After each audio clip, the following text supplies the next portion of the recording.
ሰላም ጤና ይስጥልኝ። የተወደዳችሁ የኤሬሳት ቴሌቪዥን ተከታታዮች የአማርኛ ዜና ፕሮግራማችን ተጀምሯል። አብራችሁን ቆዩ። በአዲስ አበባ የሚገኙ ኤርትራውያን ጥንቃቄ እንዲያደርጉ ጥሪ ቀረበ። በአዲስ አበባ ከተማ ከጥምቀት በዓል ጋር ተያይዞ እስርና አፈሳ ሊኖር ስለሚችል ተገቢ ጥንቃቄ እንዲያደርጉ አንዳንድ አስተያየት ሰጪዎች ዛሬ ጥር 17 ለኤሬሳት የሰጡትን መረጃ ያመለክታል። በአዲስ አበባ ከተማ ባለፉት ጥቂት ዓመታት ሀገራዊና ሃይማኖታዊ በዓላት በሚከበርበት ሰሞን እስርና አፈሳ ሲካሄድ መቆየቱን የሚታወቅ ነው። ከሁለት ሳምንታት በፊት ለሁለት ወራት ያህል በተለያዩ እስር ቤቶች ታስረው የነበሩ ኤርትራውያን በደላሎች አማካኝነት በተደረገው ስምምነት ከ50 እስከ 100 ሺህ ብር ከፍለው እንዲወጡ መደረጉን መረጃዎች ያሳያሉ።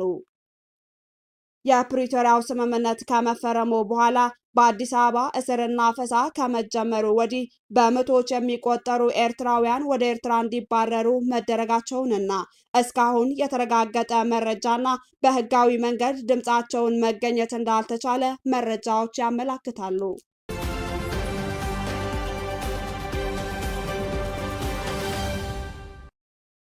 በአበርገሌ ወረዳ በፍንዳታ ምክንያት የአምስት ሰዎች ሕይወት አለፈ። በአበርገሌ ወረዳ በመኖሪያ ቤት ውስጥ በተከሰተ የመድፍ ቆምቡላ ፍንዳታ የአምስት ሰዎች ሕይወት ማለፉን የኢትዮጵያ ዜና አውታሮች ዘገባ አመላክቷል።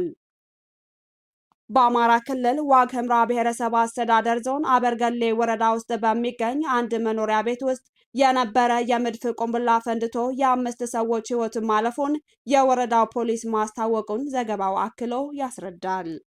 የአበርገሌ ወረዳ ፖሊስ ጽሕፈት ቤት ኃላፊ ኢንስፔክተር መንግስቴ ደባሽ እንደገለጹት በወረዳው 03 ቀበሌ በልታርፍ ጎጥ በሚገኝ መኖሪያ ቤት ውስጥ የነበረን የመድፍ ቆምቡላ ለቤት ውስጥ መውቀጫነት ሲቀጠቅጡት የነበረ ሲሆን ተተኳሹ ፈንድቶ የአምስት ሰዎች ሕይወት ወዲያውኑ አልፏል። በተጨማሪም በፍንዳታው ሌሎች ሁለት ሰዎች ላይ ከባድ የአካል ጉዳት ደርሶባቸው በአሁኑ ወቅት በኒዬ አቃ ጤና ጣቢያ የሕክምና እርዳታ እየተደረገላቸው እንደሚገኝ ኃላፊው ገልጸዋል።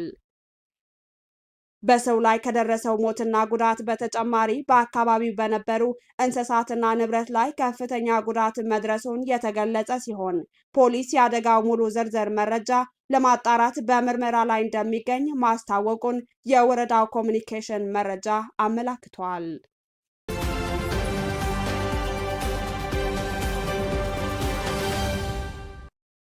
በኡጋንዳ የተካሄደው ፕሬዝዳንታዊ ምርጫ ውዝግብ እያስነሳ ነው። በኡጋንዳ ትናንት ሐሙስ ጥር 15 2026 በተደረገውና ትናንትና አርብ ውጤቱ ይፋ ይደረጋል ተብሎ ሲጠበቅ የነበረው ፕሬዝዳንታዊ ምርጫ በተቀሰቀሰ ተቃውሞ በትንሹ 10 ሰዎች መገደላቸውን ተቃዋሚዎች አስታወቁ። የዩጋንዳ ዋነኛው ተቀናቃኝ ፓርቲ እጩ የነበሩት ቦቢ ዋይኔም በቁም እስር ላይ እንደሚገኙም መረጃዎች አመላክተዋል። የጸጥታ ኃይሎች ግድያውን የፈጸሙት በኡጋንዳ ማዕከላዊ ክፍል በምትገኘውና የተቃዋሚ ፓርቲ ጠንካራ ድጋፍ አላት በተባለላት ቡታምባላ ከተማ እንደሆነም ነው የተነገረው። በምርጫው የቅድመ አጠቃላይ ውጤት 75.4 በመቶ በማግኘት አዛውንቱ ፕሬዝዳንት ዩዌሪ ሙሴቬኒ በመምራት ላይ እንደሚገኙ የሀገሪቱ የምርጫ ኮሚሽን አስታውቋል። በአጠቃላይ መራጩ ሕዝብ 60 በመቶ ድምፅ ቆጠራ መከናወኑን ያመላከተው ኮሚሽኑ የፕሬዝዳንቱ ተቀናቃኝ ቦብ ዋይኔ በ20.7 በመቶ ይከተላሉ። አጠቃላይ የድምፅ ቆጠራ ውጤት ዛሬ ቅዳሜ ማምሻው ይፋ እንደሚደረግ የፈረንሳይ ዜና አገልግሎት ዘገባ ያመላክታል። የኡጋንዳ መንግስት ምርጫው ከመደረጉ ጥቂት ቀናት አስቀድሞ ኢንተርኔት መዝጋቱን ያመላከተው ዘገባው እስከ ትናንትና ማምሻው ድረስ አለመመለሱንም ገልጸዋል።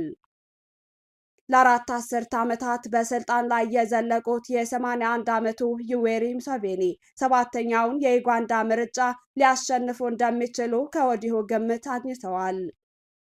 በኡጋንዳ የምትኖሩ ኤርትራውያንና ኢትዮጵያውያን በኡጋንዳ የተካሄደው ምርጫ ምን እንደሚመስል አስተያየታችሁን መስጠት ትችላላችሁ።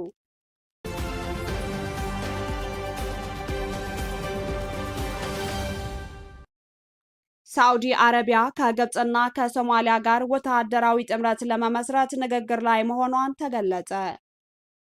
ሳዑዲ አረቢያ ከተባበሩት አረብ ኤሚሬቶች የሚመጣባትን ቀጠናዊ ተጽዕኖ ለመግታት ከሶማሊያና ከግብፅ ጋር አዲስ ወታደራዊ ጥምረትን ለመመስረት የሚያስችል ስምምነት በማጠናቀቅ ላይ ትገኛለች።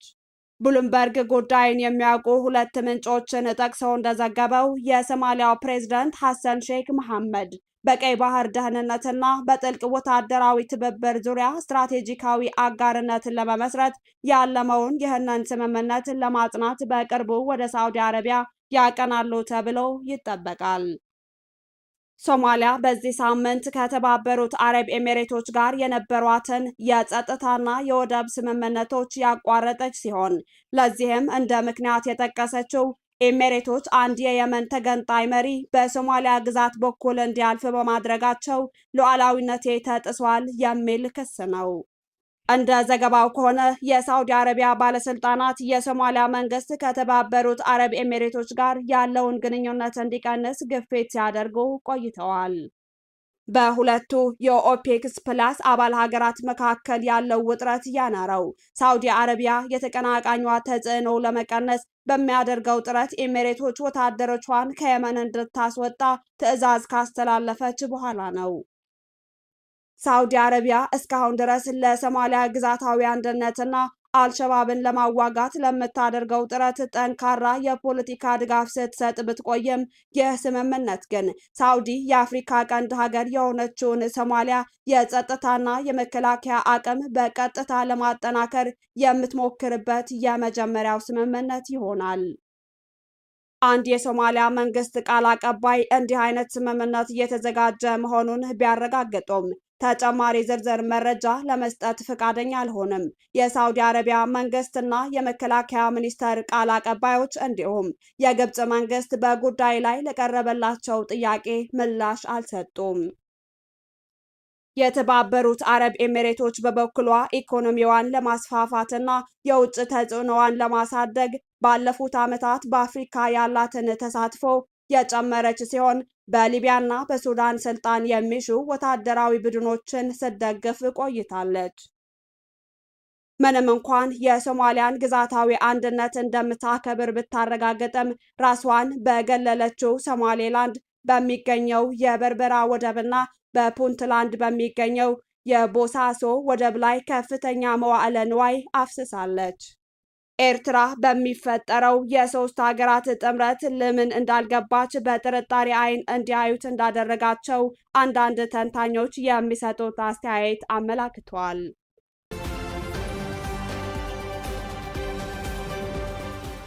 አጫጭር ዜናዎች። በአማራ ክልል ዋግምራ ብሔረሰብ አስተዳደር ስብሰባ ላይ በነበሩ የሚሊሻ አባላት ላይ በተፈጸመም የድሮን ጥቃት ቢያንስ 36 ሰዎች መገደላቸውን አንድ የሳህላ ሰየምት ወረዳ አመራር የጤና ባለሙያና ነዋሪዎች ለመገናኛ አውታሮች ተናገሩ። በአካባቢው የሚገኙ የመከላከያ ሰራዊት አዛዦች ጥቃቱ የተፈጸመው በስህተት እንደሆነ መናገራቸውን የወረዳ አመራሩና ነዋሪዎች ገልጸዋል።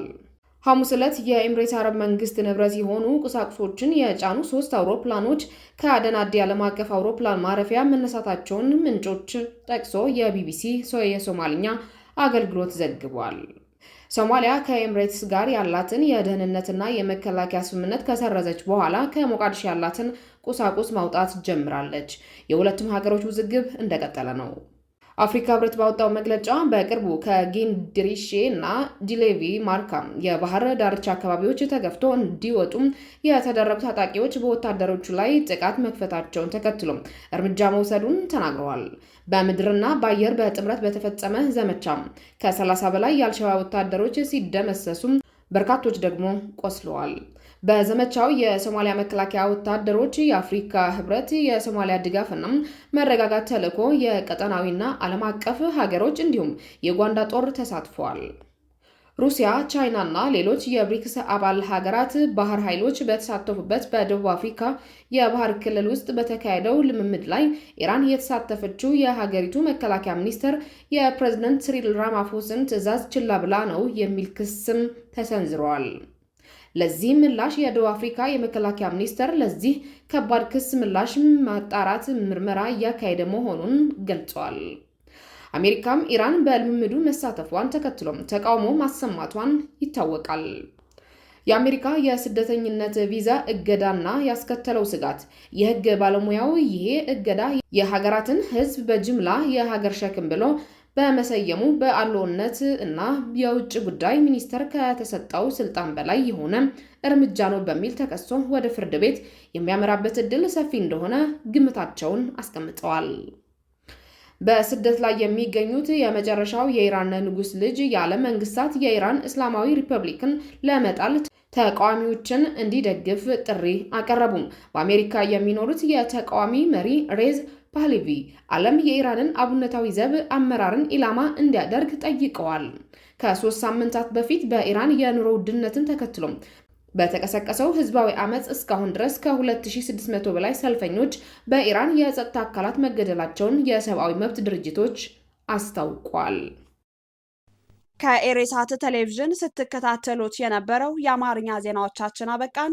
መልካም ጊዜ